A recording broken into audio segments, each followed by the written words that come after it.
just listening to my abundance music in my office by myself.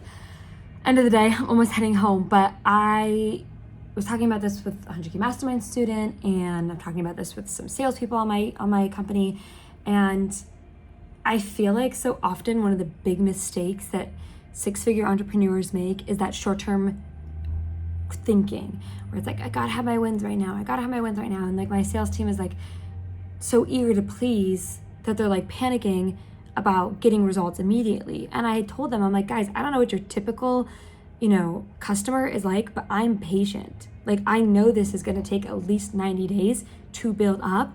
So stop freaking out, give yourself a break. It's been like, 10 days? Take a breath and know that the way I build things and the way that I do things is slow to build, slow to break.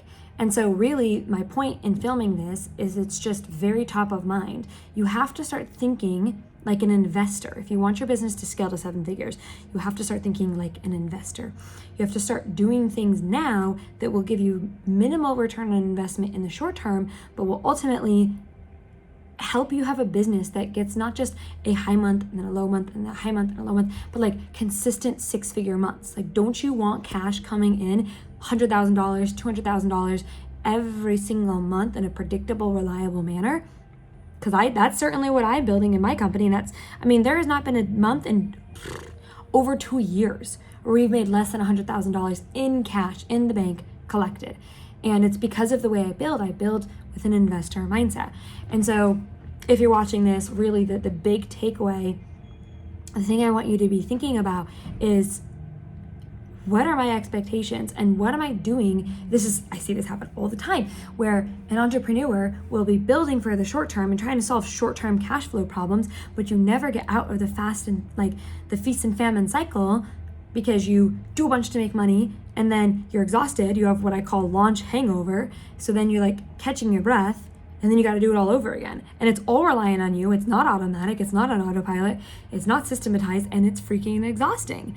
And so this is your call. This is your sign. Start thinking like an investor. And that's one of the reasons why I love my 100K Mastermind so much, is because I'm teaching those students who have been admitted into my mentorship how to build what I built. So it's systems and processes and just a structure, a business framework that's going to actually work whether or not you're working. I always say your target is at least 1 sale per day without you having to do anything for it. So you don't get there overnight. You get there by being slow to build, slow to break, super consistent.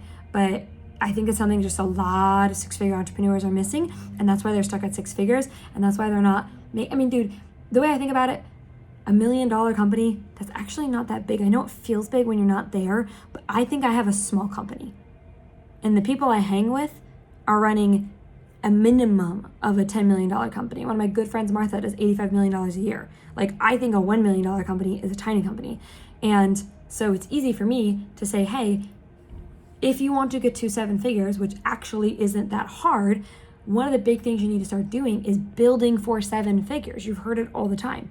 What got you to 6 figures is not what's going to get you to 7 figures. So hopefully this was helpful. It's just something that was top of mind. I think it's something that a lot of people get wrong. And yeah, not the perfect setup. We're just hanging here, getting some work done. But I really felt it was relevant and it was top of mind. And I just pulled out my iPhone, and that would be something I'd share. Hope you found it helpful.